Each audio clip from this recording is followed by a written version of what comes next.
Hi friends, ఈరోజు మనం చరిత్రలో మునిశాపం తప్పించుకున్నటువంటి ఒకే ఒక్క వ్యక్తి భక్త అంబరీష. ఈయన చరిత్రని తెలుసుకుందాం. మరి ఈయన ఎవరు, ఏంటి విశేషాలు? ఈయన ఇక్ష్వాకు వంశస్థుడు, శ్రీరాముడి కంటే పూర్వీకుడు అన్నమాట. మరి ఈయన చాలా గొప్ప విష్ణు భక్తుడు. ఇతని భక్తికి మెచ్చి విష్ణుమూర్తి తన సుదర్శన చక్రాన్ని అతనికి రక్షగా ఉంచాడంట. ఈ రాజు సప్తద్వీపాలతో కూడినటువంటి భూమండలాన్ని మొత్తం పరిపాలన చేశాడు. ఎంతో ఐశ్వర్యవంతుడు. అయినా అవన్నీ నరక ప్రాయమని నమ్మాడు. తన మనస్సును ఎప్పుడు ఆ వాసుదేవుడి పైన నిలిపాడు. మరి గర్వం, అహంకారం ఏవి ఇలాంటివి లేని జీవితం గడిపాడు. మాట్లాడినా హరినే తలచేవాడు, హరి సంకీర్తనమే చేసేవాడు. విష్ణు మందిరాలను శుభ్రపరుస్తూ ఆ దేవుని యొక్క కథలను వింటూ స్వ రాజధర్మాన్ని చక్కగా కొనసాగించేవాడు. మరి లోక కళ్యాణం కోసం అనేక యజ్ఞాలు, యాగాలు చేశాడు. ఇక వశిష్ఠ, గౌతమాది మహర్షుల ద్వారా ఈ యజ్ఞయాగాదులను జరిపించేవాడనమాట. మరి ఏ పని సంకల్పించినా కూడా భగవదర్పితం చేసి నిత్యం వైరాగ్యం కలిగి ఉండేవాడు. అతని రాజ్యంలో ప్రజలు కూడా దైవారాధన చేస్తూ ఆనందమయమైనటువంటి జీవితం గడిపేవారు. ఇంత చక్కని భగవద్భక్తితో స్వధర్మాచరణతో అంబరీషుడు తన భార్యతో కలిసి ఒక సంవత్సర కాలం ఏకాదశి, ద్వాదశి వ్రతాన్ని నిష్ఠతో చేశాడు. కార్తీక శుద్ధ ఏకాదశి నాడు ఉపవాసం ఉండి, ద్వాదశి నాడు యమునా నదిలో స్నానం చేసి, మధువనంలో నారాయణుని సేవించి, భగవద్భక్తులకు తృప్తిగా భోజనం పెట్టి, ఇంకా దానాలు కూడా సమర్పించుకున్నాడు. ఆ తర్వాత తాను భోజనం చేసేందుకు సిద్ధపడుతున్నాడు. అదే సమయానికి కరెక్ట్గా దూర్వాసుడు శిష్యులతో కలిసి అంబరీషుని వద్దకు వచ్చాడు. అంబరీషుడు ఆ మునిని సాదరంగా ఆహ్వానించాడు. అర్ఘ్య పాద్యాదులిచ్చి పూజ కూడా చేశాడు. భోజనం చేయమని ప్రార్థించాడు. మరి దూర్వాసుడు కూడా అంగీకరించాడు. స్నానం చేసి వస్తాను అని చెప్పి నదికి వెళ్ళాడు. అక్కడ స్నానమాచరించి జపం చేస్తూ చాలాసేపు అక్కడే ఉండిపోయాడు. సమయమేమో ఇక్కడ మించిపోతోంది. ఇంకా ద్వాదశి పారాయణ చేయడానికి ఒక గడియ కాలం మాత్రమే ఉంది. ఈలోగా భోజనం అంబరీషుడు చెయ్యకపోతే వ్రతభంగం అవుతుంది. అలాగని అతిథి భోంచేయకుండా తాను భుజిస్తే అపచారం అవుతుంది. ఇంకా ఈ సంకట స్థితిలో ఏం చెయ్యాలో తోచక శాస్త్రసమ్మతమైనటువంటి మార్గం ఏదైనా ఉందా అని అక్కడ పండితుల్ని అడిగాడు. అడిగేటప్పటికి వారు, రాజా, అతిథి వెళ్ళి వస్తాను అని చెప్పి చాలాసేపు అయింది, అందువల్ల ఇంకా రాలేదు.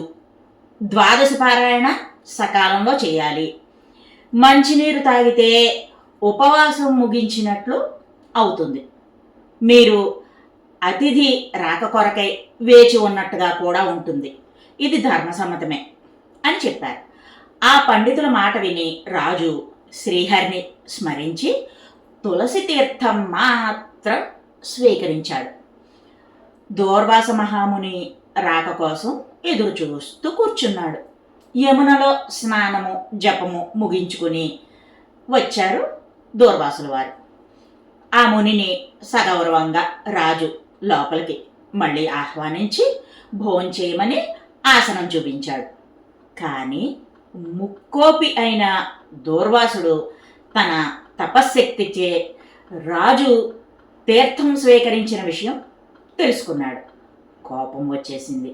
నువ్వు ధనమదంతో కన్ను మిన్ను కానకుండా అతిథినైనా నన్ను అవమానించావు, పిలిచి అవమానించావు. నీవు విష్ణుభక్తుడవు కానే కావు, ధర్మభ్రష్టుడవు. నా శక్తి ఏమిటో నీకు చూపిస్తాను అంటూ తన సిగలోంచి ఒక జటను పీకి మంత్రించి ఒక కృత్యను సృష్టించాడు. దానిని అంబరీషునిపై ప్రయోగించాడు. కృత్య అంటే స్త్రీ రూపంలో ఉన్నటువంటి ప్రళయ కాలాగ్ని. కృత్య శూలపాణియై భయంకరంగా గర్జిస్తూ రాజు మీదకి దూకింది. అంబరీషుడు మౌనంగా నారాయణుని జపిస్తూ నిల్చున్నాడు. అతన్ని రక్షించేందుకు ఎల్లప్పుడూ సిద్ధంగా ఉండేటటువంటి సుదర్శన చక్రం శ్రీహరి ఆదేశాన్ని అనుసరించి కృత్యను హతమార్చింది. ఇంకా ముని వెంట పడింది. అంతే, దూర్వాసుడికి తాను చేసిన తప్పు తెలిసి వచ్చింది. ప్రాణభయంతో పరిగెత్తి పరిగెత్తి పర్వత గుహలో దాక్కున్నాడు. అతను ఎక్కడికి వెళితే అక్కడికి వెంబడించింది సుదర్శన చక్రం. తనను తరుముతున్నటువంటి సుదర్శన చక్రానికి భయపడి బ్రహ్మదేవుని శరణు వేడాడు దూర్వాసుడు.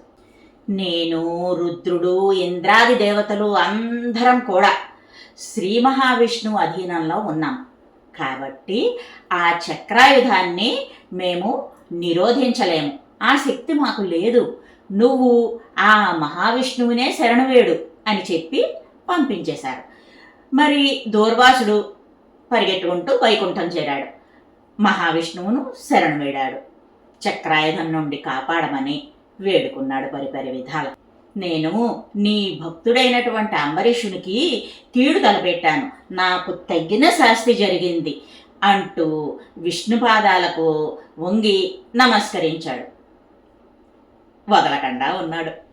దూర్వాసుణ్ణి పైకి లేవనెత్తి విష్ణుమూర్తి, ఓ బ్రాహ్మణ శ్రేష్ఠ, నేనేమో భక్తపరాధీనుడను. నీవు రక్షింపబడవలెనన్న ఒకే ఒక్క మార్గం ఉంది. నీ కోపానికి గురైనటువంటి భక్త అంబరీషుడు మాత్రమే నిన్ను కాపాడగలడు. నీవు అతనినే శరణు వేడు అని చెప్పాడు. ఇంకేముంది, దూర్వాసుడు మళ్ళీ పరుగు పరుగున తిరిగి అంబరీషుని వద్దకు చేరాడు. కాళ్ళు పట్టుకున్నాడు. ఆ రాజు తన కాళ్ళు వెనక్కి తీసుకున్నాడు.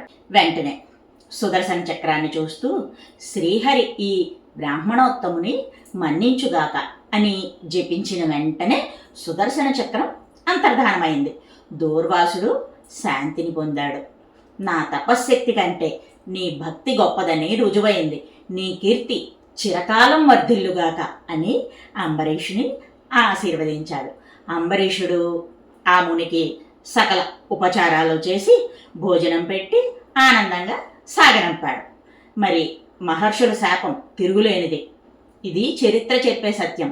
కానీ అంబరీషుడు ఆ శాపం పొందకుండా తన విష్ణుభక్తిచే రక్షింపబడ్డటువంటి ఏకైక పురాణ పుణ్యపురుషుడు.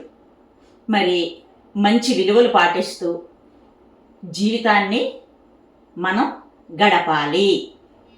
అవే మనకు రక్షగా నిలుస్తాయి అని ఈ భక్త అంబరీష కథ మనకు చెబుతోంది. అదర్రా భక్త అంబరీష చరిత్ర. మరో మంచి వీడియోతో మళ్ళీ మీ ముందుకు వస్తా. By bye friends.